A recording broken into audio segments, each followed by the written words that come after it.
Hi all, good morning. It's a recorded, पण मी good morning यासाठी म्हणतोय की हे लाईव्ह उद्या येणार आहे युट्यूबला. जसं की मी माझं जी 24 तासच्या मुलाखतीमध्ये सांगितलं होतं की आज आपण खूप महत्वाच्या विषयावर बोलतोय. We all have always doubt about English communication. इंग्रजी बोलणं ही आपल्या सगळ्याचीच नेहमी अडचण आहे. आणि मी माझ्या मागच्या मुलाखतीमध्ये सांगितलं होतं की नेमकं इंग्रजी कसं बोलावं ते आपण आजच्या सेशनमध्ये शिकणार आहोत. पण याच्या आधी मी 2 महिन्यापूर्वी एक व्हिडिओ अपलोड केला होता युट्यूबला. त्या व्हिडिओमध्ये होतं how to communicate in English. How to communicate in English. त्याच्यामध्ये तुम्ही कुठली बुक्स वापरावेत, कुठली बुक्स वापरून कशा पद्धतीने अभ्यास करावा, रिडिंग कसं करावं, रायटिंग कसं करावं, पॅटर्न्स कुठले फॉलो करावेत, हे सगळं मी माझ्या मागच्या व्हिडिओमध्ये सांगितलं होतं, जो 2 महिन्यापूर्वी झाला होता. आणि त्या टॉपिकचं नाव होतं how to communicate in English. आणि आजचा विषय आहे how to speak English easily. सहज पद्धतीने साध्या सोप्या भाषेमध्ये इंग्रजी कसं बोलावं, हा आजचा विषय. आणि आपण तो विषय डिस्कस करतोय आज की नेमकं साध्या पद्धतीने इंग्रजी कसं बोलावं. माझ्याबद्दल तुम्ही सगळे ओळखता मला, झीला बघितलं असेल, सामला बघितलं असेल, पण तरी मला ब्रीफ 2 लाईन मध्ये सांगायला आवडेल. माझं नाव Santosh Jage. I am Santosh Jage. I masters in English literature and bachelors of education. My hobbies are reading, writing and listening to music. मी तुमच्यातलाच एक आहे. ग्रामीण भागातून येऊन या ठिकाणी मीही तुमच्यासारखंच थोडक्यात अभ्यास करून, पॅटर्न रिवाइज करून इंग्लिश शिकलोय. पण ज्या पद्धतीनं मी शिकलोय, ज्या लोकांबरोबर मी एक्सपिरियन्स घेऊन शिकलोय, ही प्रत्येक गोष्ट मी आज तुमच्याबरोबर शेअर करणार आहे. आणि आज जसं ठरलं होतं, सकाळीचे 11 वाजलेत, तुम्ही हा व्हिडिओ त्यावेळी बघाल. त्यामुळं हा व्हिडिओ बघताना 2 गोष्टी लक्षात ठेवा. वय वर्ष 7 गृहीत धरा आणि 7 गृहीत धरून जसं मी सांगतोय तसं लक्ष द्या. आता या ठिकाणी आपण व्याकरणाकडे बिलकुल लक्ष देणार नाहीयेत. We are not going to focus on grammar, we are going to focus on communication. आणि आजचा विषय आहे साध्या सोप्या भाषेत नेमकं इंग्रजी कसं बोलावं. How to speak in English easily. आपण या गोष्टी शिकतोय आज आणि त्यासाठीच मी सुरुवात करत आहे. Once again I welcome each one of you and I am very happy की तुम्ही एक्साइटेड होऊन वाट बघताय. 11 तर वाजलेत 11 आणि आता आपण सुरू करतोय how to speak in English easily and effectively. एखादी भाषा आपण ज्यावेळी बोलत असतो, मग तो इंग्रजी असेल किंवा मराठी असेल. मराठी बोलताना आपल्याला मराठीचं व्याकरण एवढं नाही कळत, पण आपण प्रत्येक जण खूप छान मराठी बोलू शकतो किंवा आपला संवाद पूर्ण करू शकतो. तुम्ही कुठलीही भाषा ज्यावेळी शिकत असा त्यावेळी तो संवाद कंप्लीट झाला पाहिजे. आपण ज्यावेळी इंग्लिश कम्युनिकेशन म्हणतोय त्यावेळी माइंडसेट हा खूप मोठा रोल प्ले करत असतो. मी ज्यावेळी माइंडसेट म्हणतोय त्यावेळी मला म्हणायचं की आपली मानसिकता काय, ती भाषा बोलण्याची मानसिकता ह्या नेहमी 2 असतात, पॉझिटिव्ह आणि निगेटिव्ह. ज्यावेळी एखादी गोष्ट मला करायची आणि मी ठरवलं की मला सगळ्यात छान इंग्रजी बोलायचं, त्यावेळी मी नक्कीच खूप छान इंग्रजी बोलेल. कारण का माझी कुठेतरी ती एक मानसिकता झाली आहे. पण आपण जनरली इंग्रजी बोलताना एक निगेटिव्ह किंवा नकारात्मक मानसिकतेने विचार करतो. ते का होतं ते आधी बघूया. आपण सगळ्यात आधी निगेटिव्ह मानसिकता कशी असते ते आपण बघूया. की आपण विषय डिस्कस करतोय की how to speak English easily. सोप्या भाषेत इंग्रजी कसं बोलावं. आता ते बोलत असताना सगळ्यात आधी आपण थोड्या माइंडसेट बद्दल विचार करूया. माइंडसेट बद्दल थोडं डिस्कस करून घेऊ की 90% लोक इंग्रजी बोलताना त्यांचा माइंडसेट हा निगेटिव्ह असतो. त्यांचा माइंडसेट हा निगेटिव्ह असतो कारण का त्याच्यामध्ये खूप जास्त कन्फ्युजन असतं. कन्फ्युजन म्हणजे मी इंग्रजी बोलेल का, इथनं सुरुवात आहे. जर तुम्ही सुरुवातच इथनं केली की मी इंग्रजी बोलेल का, तर मला नक्कीच बोलता येणार नाही, कारण का I am in confused mind.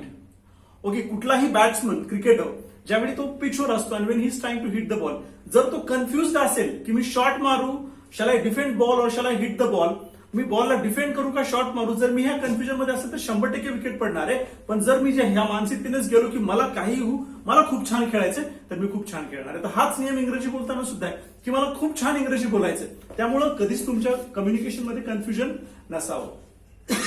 दुसरं, अजून इंग्लिशमध्ये जास्त 90% लोकांची क्लॅरिटी नाही. There is no clarity about English.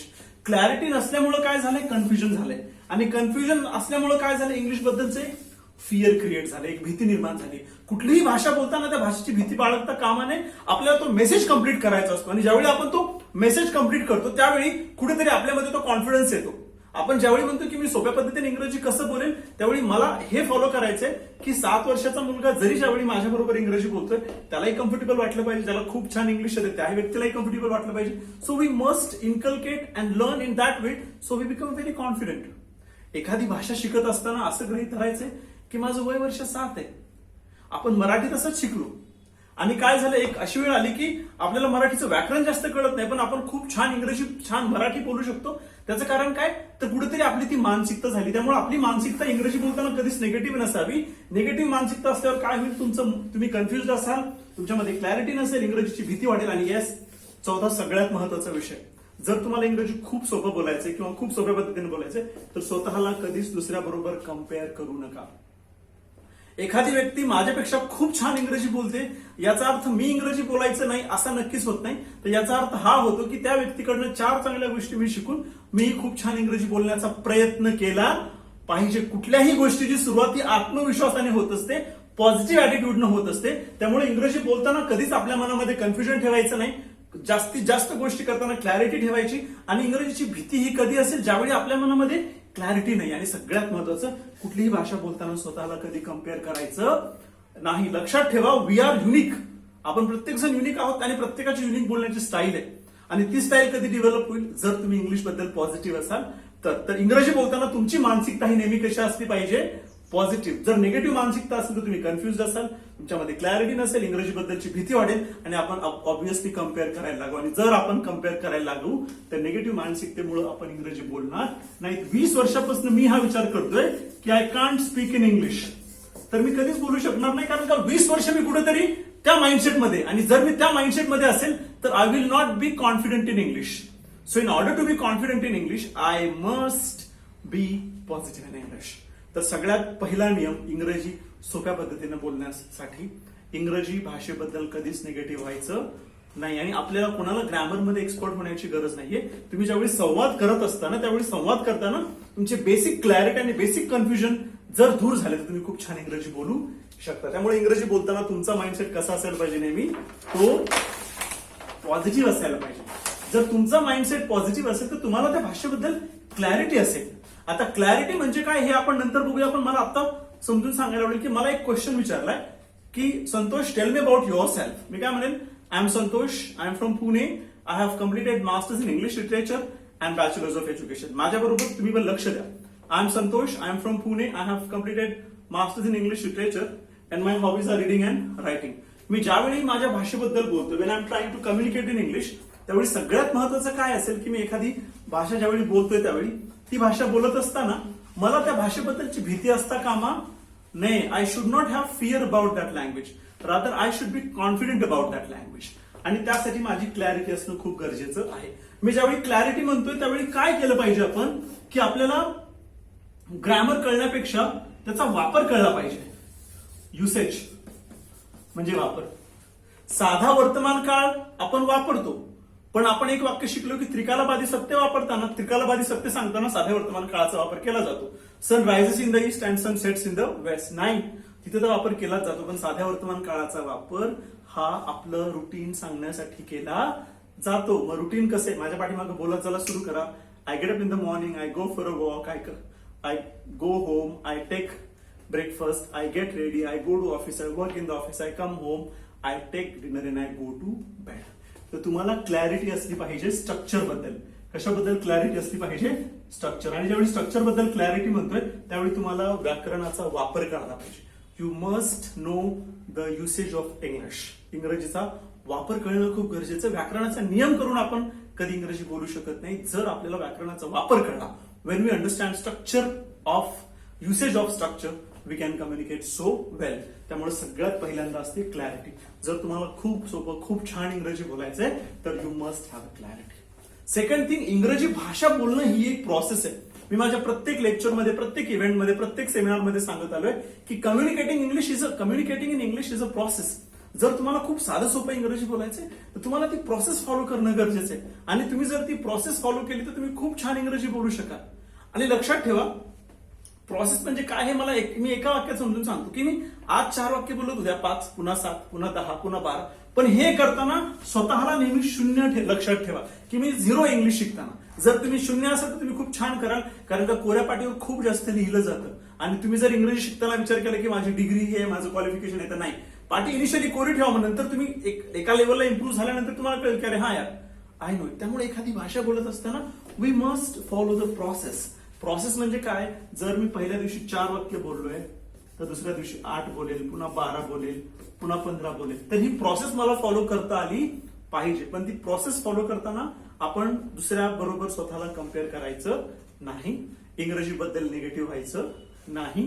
कुठलंच मनामध्ये कन्फ्युजन ठेवायचं नाही. आणि तिसरी सगळ्यात महत्वाची गोष्ट की आपण ज्यावेळी कम्युनिकेशन करत असतो ना, त्यावेळी आपण इंग्लिशमध्ये एक मेसेज देत असतो, मला हा पेन हवाय, तर मी काय म्हणेन, I want this pen, I want this pen. मी ज्यावेळी म्हणतो आय वॉन्ट दिस पेन, मला हा पेन हवाय, मी असेही म्हणू शकतो, can I have this pen, would you mind giving me this pen, it would be my honour if you give me this pen, I shall be glad if you give me this pen, may I have this pen. पण मी असं जरी म्हणलं, एवढं जरी म्हणलं I want this pen, तरी मी communication complete करतोय. जर तुम्हाला खूप सोपं इंग्रजी बोलायचं असेल, if you want to speak English easily, the most important thing, do not try to complicate with grammar, try to simplify. मला पेन हवाय, I want pen, story over. त्यामुळे सगळ्या नियमाचा विचार करण्याची गरज नाही. आणि कधीही communication is all about completing it. You must learn to complete your talk. मला माझा मेसेज पूर्ण करता येणं म्हणजे कम्युनिकेशन आहे. आणि तुम्ही ज्यावेळी कॉर्पोरेट वर्ल्ड मध्ये जाल, when you would be going to the corporate world, when you talk to CEOs, managers, general managers, entrepreneurs, त्यावेळी सगळ्यात महत्वाचं असतं की तुम्ही तुमचा मेसेज कम्प्लीट केला पाहिजे. त्यामुळे इंग्लिश कम्युनिकेशन, इंग्रजी बोलणं ही एक प्रोसेस आहे. प्रोसेस करताना तुमचा मेसेज कम्प्लीट झालं पाहिजे. आणि जर तुम्ही मेसेज कम्प्लिशनवर भर द्याल तर तुम्ही खूप साधं, सोपं, सहज इंग्रजी बोलू शकाल. कसं बोलायचं हेही आपण पुढे डिस्कस करतोय. सगळ्यात महत्वाचं हे करत असताना की ज्याही वेळी तुम्ही एखादी भाषा शिकता त्यावेळी काय महत्वाचं आहे, when we learn any language, the most important thing, एखादी भाषा शिकत असताना ज्यावेळी आपण एखादी भाषा बोलतो त्या भाषेबद्दल मला काय म्हणायचंय की मी हे करत असताना त्या भाषेबद्दल सगळ्यात महत्वाचं, मी कुठलीही भाषा बोलत असताना मला दोन गोष्टी लक्षात ठेवायच्या, की मला खूप छान आणि सहज ती भाषा बोलता आली पाहिजे. आणि दुसरी की मी ज्याही वेळी एखादी भाषा बोलतोय त्यावेळी मला हे लक्षात आलं पाहिजे की मी सहज आणि सोप्या पद्धतीने ती बोलली पाहिजे. मी सहज आणि सोप्या पद्धतीने ती बोलली पाहिजे. आता सहज आणि सोपी पद्धत कशी, मी तुम्हाला तेही समजून दाखवतो. आपण हे डिस्कस करतोय की नेमकं सोप्या पद्धतीने इंग्रजी कसं बोलावं. तुम्हाला माहिती आहे आपण 90% इंग्रजी इजामार मध्ये बोलतोय. किती टक्के इंग्रजी? 90%. आता सगळे माझ्याबरोबर उभे राहा आणि एक प्रयत्न करा. इंट्रोडक्शन मध्ये तुमचं नाव लिहा. Like I am Santosh Dhage, I am from Pune, I have completed masters in English literature and my hobbies are reading, writing and listening to music. My hobbies are reading, writing and listening to music. या ठिकाणी काय follow करताय तुम्ही? Process. आणि नोबेलमध्ये आम्ही process follow करतो. त्यामुळे प्रत्येक मुलगा असे 42 टॉपिक रिहर्स करतोय. पण प्रोसेस फॉलो करणं म्हणजे नुसतं इंग्रजी बोलणं नाही, तर कम्युनिकेशन, युसेज म्हणजे बोलणं, भाषेचा वापर आणि सराव. मला काय म्हणायचंय? बोलणं, भाषेचा वापर आणि सराव. मी या ठिकाणी ग्रॅमरचे रूल्स बोलत नाहीये. I don't talk about rules here. मी नियमाबद्दल बोलत नाहीये. मी कशाबद्दल बोलतोय? बोलणं, वापर आणि सराव. तर आता बोलणं कसं आहे? आता प्रत्येक जण आपण डिस्कस करतोय हाऊ टू स्पीक इंग्लिश. तुम्ही जगात कुठेही गेलात ना, तुमचा हाच परिचय असणार आहे. I am Santosh Dhage, I am from Pune, I have completed masters in English literature and bachelors of education. My hobbies are reading, writing and listening to music. I like meeting friends. I like reading books. I like studying hard. आता I like मला काय काय करायला आवडतं? एकदा जरा माझ्या बरोबर व्यवस्थित बोला. I like meeting friends. I like reading books. I like studying hard. I like watching TV. I like enjoying life. तुम्ही ह्या लाईकने 100 वाक्य करू शकता. आज संध्याकाळी मुलांबरोबर बसायचं आणि त्याला विचारायचं व्हॉट डू यू लाईक. मग तो म्हणेल पप्पा I like meeting friends, I like reading books, I like studying hard, I like watching TV, I like speaking in English, I like improving myself, I like communicating well. आणि हीच process आहे. जगातले सगळे coaches हे तुम्हाला process मधनं शिकवतात, जे एक क्लास आहेत, वर्ल्ड क्लास. कारण का कुठलीही भाषा ही तुम्हाला प्रक्रियेमधनं कळणं गरजेचं आहे. And you must understand a process. तर सेल्फ इंट्रोडक्शन कसं करताय तुम्ही? I am from, I have completed and my hobbies are. 90% जणांना इंग्रजी ज्यावेळी ते इंटरव्ह्यूला जातात त्यावेळी इंट्रोडक्शन करता येत नाही. आणि हे इंट्रोडक्शन असंच केलं पाहिजे. समजतं इंग्रजी किती सोपं आहे आणि किती सहज पद्धतीने बोलू शकतो आपण. तर कसं आहे? I am Santosh Dhage, I am from Pune, I have completed masters in English literature and my hobbies are reading, writing and listening to music. त्याच्यानंतर मला काय करायला आवडतं? प्रत्येक जण लिहा. I like meeting friends, I like reading books, I like studying hard, I like watching TV, I like enjoying life, I like improving my self, I like giving my best, I like planning well, I like organising my self, I like being better, I like studying hard, I like reading books, I like meeting friends, I like interacting with them, I like communicating with them. मी असे 100-200 वाक्य सहज करू शकतो. त्यामुळे जगातल्या सगळ्यात महत्वाच्या व्यक्तीबद्दल बोललात तुम्ही, स्वतःबद्दल म्हणजे आय एम. आणि मला काय करायला आवडतं तर 90% इंग्रजी बोलताना आपण इज एम आरचा वापर करतो. कशाचा वापर करतो? Is M आरचा. मी तुम्हाला हे करून दाखवतो. आता मला माझ्या भावाबद्दल बोलायचं तर मी काय म्हणेल, my younger brother name is Sachin. आणि तो कसा आहे? इज बोलतोय ना आपण, तर मग he is simple, he is kind, he is lucky, he is rich, he is hardworking, he is focused, he is passionate, he is loving, he is caring. मी तुम्हाला सांगत होतो, जर तुम्हाला खूप सोपं इंग्रजी बोलायचं असेल तर इंग्लिश तुम्हाला एक प्रोसेस म्हणून, इंग्लिश कम्युनिकेशन तुम्हाला प्रोसेस म्हणून फॉलो करणं खूप गरजेचं आहे. आणि प्रोसेसमध्ये मी आता माझ्या भावाबद्दल बोलतोय. आणि मी कसं बोलतोय? Hi friends, I will talk about my younger brother. My younger brother name is Sachin and he is simple, he is kind, he is cooperative, he is lucky, he is rich, he is hard working, he is simple, he is passionate. आता छोटी activity करा. तुमच्या घरातले 3 मेंबरला describe करा, like mother, father. Like तुमच्या मुलाला सांग, मुलाला म्हणा की चल माझ्याबद्दल 5 वाक्य बोल. मग तुमच्याबद्दल काय बोलेल तो? My father is simple, my father is kind, my father is cooperative, my father is lucky, my father is rich, my father is hardworking, my father is simple, my father is caring. तर हे असे तुम्ही तुमच्या मुलाबद्दल बोला. मग my son is simple, my son is kind, my son is caring, my son is cooperative, my son is hardworking, my son is passionate. आणि याला म्हणायचं खूप सोप्या सहज पद्धतीने इंग्रजी बोलणं. म्हणजे 90% इंग्रजी कशामध्ये बोलतोय आपण? वर्तमानातलं इज, एम, आर. मला माझ्या आईबद्दल बोलायचं तर मी काय म्हणेल? My mother is home maker, my mother is home maker, she is loving, she is simple, she is caring, she is hardworking, she is passionate, she is spiritual. माझी आई धार्मिक आहे, शी इज स्पिरिच्युअल. म्हणजे मी 90% इंग्रजी कशाबरोबर बोलतोय? Is plus adjective. Is plus, आता is plus adjective लक्षात नका ठेवू, मी एवढंच बोललो. आणि तुम्ही ह्या स्ट्रक्चरने जगात कुठल्याही व्यक्तीला डिस्क्राईब करू शकता. My mother is home maker, my mother is loving, my mother is caring, my mother is simple, my mother is passionate, my mother is hard working, my mother is particular, my mother is focused. त्याच्यानंतर मी माझ्या wife बद्दल बोलतो तर मी काय बोलेल? My wife is home maker, she is loving, she is caring, she is hard working, she is simple, she is focused and she is kind. तर लक्षात घ्या, आपण 90% इंग्रजी हे इझॅमआर बद्दल, आपण 90% इंग्रजी हे इझॅमआर वापरून बोलत असतो. तुम्ही सगळे घर एकत्र बसलाय आणि तुम्ही फॅमिली सगळ्याबद्दल बोलतो. तुम्ही काय म्हणाल? We all are simple, we all are hard working, we all are loving. त्यामुळे 90% इंग्रजी हे आपण इझॅमआर मध्ये बोलत असतो. आणि मला अभिमानाने सांगायला आवडेल, माझा प्रत्येक नोबिलियन खूप छान इंग्रजी बोलतो, कारण का मी अशी प्रोसेस ही शेवटपर्यंत फॉलो करतो. म्हणजे 2 महिने ज्यावेळी ती व्यक्ती ह्या पूर्ण प्रोसेसमध्ये जाते त्यावेळी त्याच्या सबकॉन्शियस माइंडवर काम केलं जातं आणि तुम्ही खूप छान इंग्रजी बोलायला सुरुवात करता. The reason is that we follow process in English. तर आधी आपण शिकलो इंट्रोडक्शन, त्याच्यानंतर आपण शिकलो इझॅम आर. आता आपण ह्याचा छोटासा एक रिव्ह्यू करूया. तुम्ही माझ्याबरोबर उभं राहा, एक रिकॅप करूया, आपण रिवाइज करूया. तर कसं कराल? I am Santosh Dhage, I am from Pune. I have completed masters in English literature and bachelors of education. My hobbies are reading, writing, and listening to music. I like meeting friends. I like reading books. I like watching TV. I like enjoying life. I like helping others. Now I will tell about my younger brother. My younger brother works as an API. He's simple. He's kind. He's caring. He's hardworking. He's lucky. He's rich. He's focused. He's systematic. And he's passionate. The second person I will talk is my mother. My mother is loving. She's simple, she's hardworking, she's focused, she's spiritual, she's kind, she's caring.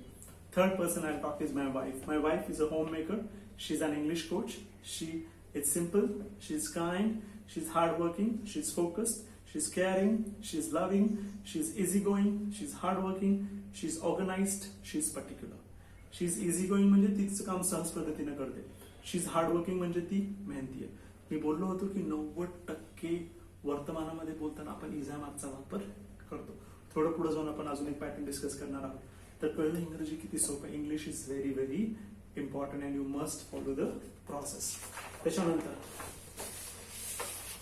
How to speak English easily, हाच main विषय त्याच्याबद्दल आपण बोलतोय.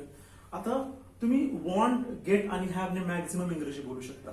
Want, get आणि have ने तुम्ही maximum इंग्रजी बोलू शकता. पण त्याच्या आधी मला तुम्हाला अजून एक छोटी गोष्ट सांगणार, एकदा लक्ष द्या. तुम्हाला इंग्लिशमध्ये कोणीतरी हाऊ आर यू म्हणतं. इंग्लिशमध्ये तुम्हाला कोणीतरी हाऊ आर यू म्हणतं.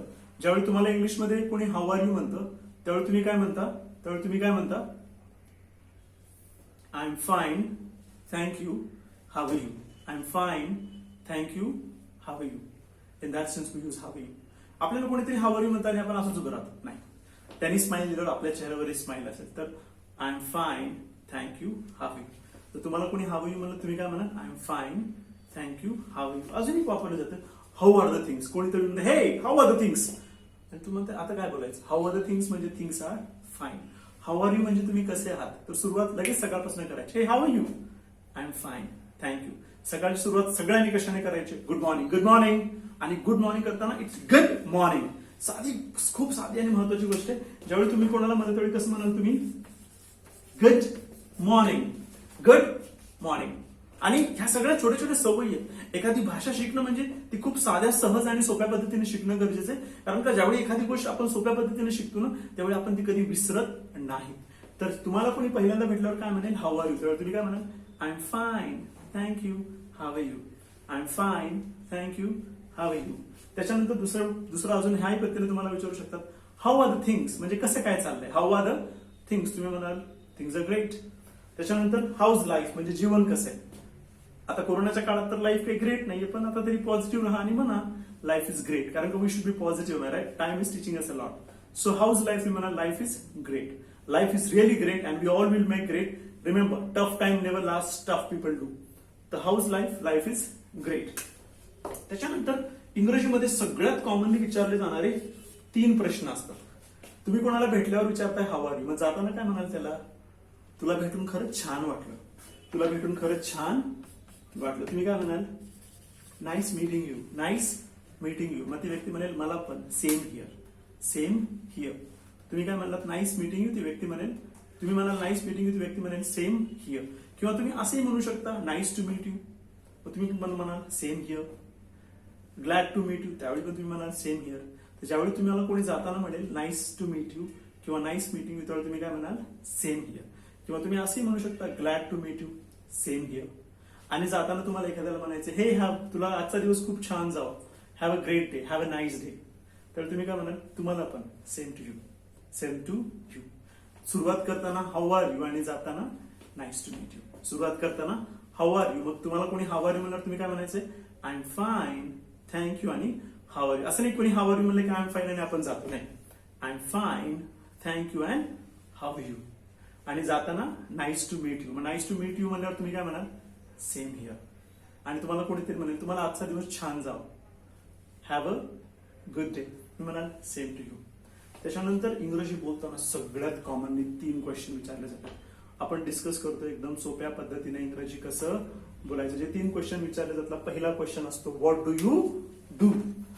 तुम्हाला ज्यावेळी कोणी विचारतं व्हॉट डू यू डू त्यावेळी तुम्ही कसं बोलता? मला विचाराल what do you do, what do you do. तर मी प्रोफेशनल आहे तर मी काय म्हणेल? माझ्या पाठीमागे बोलण्याचा प्रयत्न करा. मी खूप साधी वाक्य बोलतो. I am a coach, I go to Nobel, I train Nobelians, I enjoy life, I read books, I study hard, I plan well, I organise my self, I communicate well. तुम्ही एक गृहिणी असाल तर काय म्हणाल? I am home maker, I cook food. प्रश्न आहे what do you do. मग गृहिणी असाल तर काय म्हणाल? होम मेकर असाल तर काय म्हणाल? गृहिणी म्हणजे हाऊस वाईफ नाही, तुम्ही होम मेकर आहात म्हणजे घर घडवताय ना. तर तुम्हाला जर कोणी विचारलं गृहिणीला how do you, what do you do, तर तुम्ही काय म्हणाल? I am a home maker, I take care of my family, I help my family members, I cook food, I enjoy life, I meet guests, I talk to them, I take care of my family and I enjoy life. जर एक student असेल तर काय म्हणेल what do you do विचारल्यावर? I am a student, I go to college, I study hard, I complete my assignment, I enjoy life, I read books, I study hard, I plan well and I organise my self. आणि जर तुम्ही एक professional असाल तर काय म्हणाल? I am a professional, I go to office, I work in the office, I enjoy my work, I complete my task, I give my best and I plan well. जर what do you do तुम्हाला कोणी विचारलं तर this is the way that you should speak. आणि अशा पद्धतीने तुम्ही बोललं पाहिजे. आणि त्याच्यानंतर सगळ्यात महत्वाचं what did you do? What did you do? म्हणजे तुम्ही काय केलं. आता what do you do म्हणजे काय करता आणि what did you do म्हणजे काय केलं. काय केलं म्हणजे भूतकाळात पण आणि yesterday पण आणि लास्ट इयर पण. तर what did you do मध्ये काय बोलाल तुम्ही, हाऊ वुड यू से, की मला तुम्ही विचारलं what did you do म्हणजे आय आणि क्रियापदाचं दुसरं रूप. साधा नियम आहे, आय आणि क्रियापदाचं दुसरं रूप. तर मला तुम्ही विचाराल what did you do, मी म्हणेल I met my friend, I read books, I studied hard, I enjoyed life, I planned well, I organise my self, I communicated in English, I read books, I studied hard, I planned well, I enjoyed life. मग what did you do मध्ये childhood पण आलं, तुमचं last year पण आलं, तुमचा last month पण आला. आता मी लास्ट इयर करून दाखवतो, मग थोडं मॉडिफाय झालं. What did you do last year, what did you do last year, what did you do in childhood, what did you do yesterday. तुम्हाला कोणी विचारलं लगेच प्रॅक्टिस करायची उद्या. What did you do yesterday, तुम्हाला yesterday I woke up in the morning, I went for a walk, I came home, I read books, I studied hard, I improved myself, I communicated well. त्याच्यानंतर what did you do last year? Last year I enjoyed a lot. I started online coaching. I improved myself. I read books. I studied hard. I trained Nobelians. I enjoyed life. तुम्हाला तुमच्या पद्धतीने तुमचं बोलायचं. तुम्ही जे केलंय ते तुम्हाला बोलायचं. त्याच्यानंतर तिसरा क्वेश्चन जो टिपिकली कम्युनिकेशन मध्ये विचारला जातो, what are you doing nowadays. Nowadays म्हणजे 15 दिवस, ठीक आहे. व्हॉट डू यू डू म्हणजे नेहमी, ठीक आहे. And what did you do म्हणजे या ठिकाणी व्हॉट डू यू डू हा प्रेझेंट झाला, व्हॉट डिड यू डू हा पास्ट झाला आणि हा what are you doing nowadays. आणि तुम्ही ज्यावेळी म्हणाल what are you doing nowadays म्हणजे ह्या 15 दिवसामध्ये काय करताय, मग तुम्ही काय म्हणाल, I am enjoying life, I am studying hard, I am enjoying corona time, I am organising my self, I am reading books, I am planning well, I am helping my family members, I am enjoying life, I am giving my best and I am organising my self. आणि चौथा question तेवढा महत्वाचा नाही पण वापरला जातो, what will you do in the future.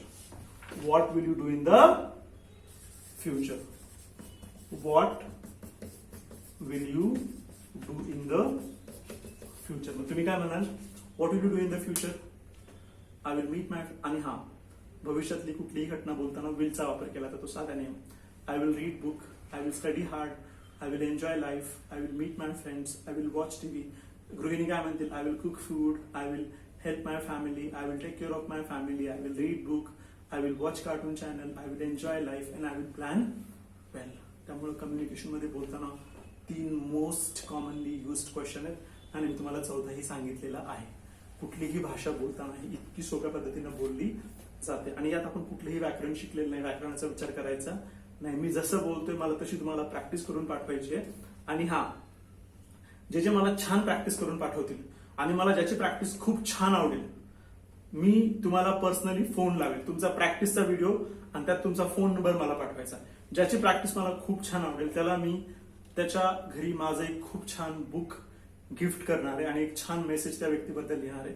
त्यामुळे मी आज जे शिकवलंय त्याची तुम्हाला छान व्यवस्थित प्रॅक्टिस करायची. आणि थोडंसं एक सांगायचं राहिलं होतं, आपण वॉन्ट, गेट आणि हॅव मध्ये जास्तीत जास्त कम्युनिकेशन करत असतो. वॉन्ट, मग मी काय म्हणेल, I want car, I want bike, I want food, I want मनी.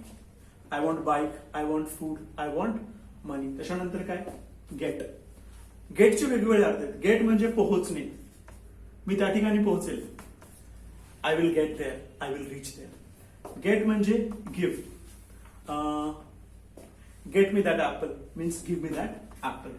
गेटचा अर्थ उठणे पण होतो, I get up in the morning, I wake up in the morning. Get म्हणजे होणे, आनंदी होणे, दुःखी होणे, I get happy, I get sad. गेटचा हा पण अर्थ होतो संपर्कात राहणे, get in touch, be in touch, we will get in touch. आपण या युट्यूब नंतर पण, सेशन नंतर पण, we all will get in touch, we all will be in touch. आणि गेटचा अर्थ हा पण होतो, I get sleep at 7 o'clock means I take sleep at 7 o'clock. तसंच हॅव वापरलं जातं. माझ्याकडे काय काय आहे, I have car, I have office, I have money, I have friends, I have teachers, I have nice family, I have great family members, I have this, I have that. आणि त्याच्यानंतर सगळ्यात commonly आपण excuse me कधी वापरतो? Excuse me आपण कधी वापरतो? 3 वेळेस आपण एक्सक्यूज मी वापरतो. एक्सक्यूज मी पहिल्यांदा 4-5 लोक उभा आहेत आणि मला पलीकडे असतं, मी काय म्हणेन, एक्सक्यूज मी म्हणजे थोडं बाजूला सरका, लेट मी गो. दुसरं एक्सक्यूज मी कधी असतं? मी काहीतरी शिकवलं आणि तुमचं लक्ष नाही, म्हणून एक्सक्यूज मी म्हणजे लक्ष द्या इकडं. एक्सक्यूज मीचा दुसरा अर्थ लक्ष द्या. पहिलं बाजूला सरका, दुसरा अर्थ लक्ष द्या. आणि तिसरा एक्सक्यूज मीचा अर्थ होतो आय एम सॉरी. म्हणजे एखादी गोष्ट तुम्हाला नाही समजली, एखादी गोष्ट मी छान शिकवली आणि नाही समजली का, म्हणजे excuse me means I am sorry. Excuse मीचे 3 अर्थ आहेत. आणि त्याच्यानंतर सगळ्यात महत्वाचं, तुमची एखादी चूक झाल्यावर तुम्ही काय म्हणता? I am sorry. I am sorry. तसंच तुम्ही म्हणू शकता माय अपॉलॉजीज किंवा आय एम सॉरी. आणि थँक्यू कधी कधी म्हणता तुम्ही, तुमची कोणी मदत केल्यावर तुम्ही काय म्हणता? थँक्यू. मग तुम्ही काय म्हणाल त्यावेळी? You are welcome. जर त्या व्यक्तीला तुम्हाला नेहमी मदत करायची, कधी कधी मदत करायची, इट्स ओके. आणि ती व्यक्ती खरंच खूप स्पेशल असेल, तुम्ही काय म्हणाल? थँक्यू म्हणल्यानंतर you are most welcome. You are most welcome. आणि जर तुम्हाला त्या व्यक्तीला मदत करून खरंच आनंद झाला असेल, तुम्ही काय म्हणाल? It's my pleasure. It's my pleasure. आणि हा, जर ती व्यक्ती खूपच स्पेशल असेल, एखाद तुमचे प्रोफेसर असतील आणि त्या व्यक्तीने तुम्हाला थँक्यू म्हणाल आणि ती व्यक्ती तुम्हाला थँक्यू म्हणाल, त्यावेळी तुम्ही काय म्हणाल? It's my honour. म्हणजे तुम्हाला मदत करणं हा मी माझा सन्मान समजतो. इतकं साधं सोप्या पद्धतीने आपण इंग्रजी बोलू शकतो. आणि नोबेलमध्ये प्रत्येक गोष्ट अशीच सिस्टमॅटिकली शिकवली जाते. आणि आय एम रिअली हॅपी, मागील 31 मिनिटापासून तुम्ही शांत चित्तानं प्रत्येक गोष्ट ऐकताय. पण सगळ्याला एक ऍक्टिव्हिटी करायची, तुमचा इंट्रोडक्शनचा आणि आय लाईकचा व्हिडिओ मला पाठवायचा आहे. काही जण फॅमिलीबद्दलचा व्हिडिओ पण मला पाठवू शकतात. आणि ज्याचा व्हिडिओ मला आवडेल त्याला माझ्यातर्फे खूप छान एक नोबेलचं बुक गिफ्ट आणि माझा पर्सनल मेसेज. तर खूप छान वाटलं, तुम्ही सगळे लक्ष देऊन ऐकताय. ह्याच्या आधी अजून एक टॉपिक सिरीजमध्ये सांगितलं होतं मी की इंग्रजी बोलण्यासाठी कुठली पुस्तकं वापरावीत, कुठलं स्टोरी बुक्स रीड करावीत, हे मी माझ्या पहिल्या सिरीज सेशनमध्ये सांगितलं होतं, जे लेक्चर 2 महिन्यापूर्वी होतं. आणि त्या लेक्चरचं नाव होतं how to communicate in English. त्याच्यात बुक्सची नावं सगळी दिलेत मी. आणि आज दुसरं लेक्चर आहे की नेमकं सोप्या पद्धतीने इंग्रजी कसं बोलावं, how to speak English easily. So once again thank you very much for listening to this video and being so prompt about it. सर्वांचे मनापासून आभार मानतो. तुम्ही तुमच्या आयुष्यातील सगळ्यात मोठं गिफ्ट मला दिलंय, वेळेचं. कुठलाही प्रोग्राम तुम्हाला भविष्यात करायचा असेल, you can be in touch, you can call, and we all will enjoy the process. Thank you very much and have a great life ahead. Thank you.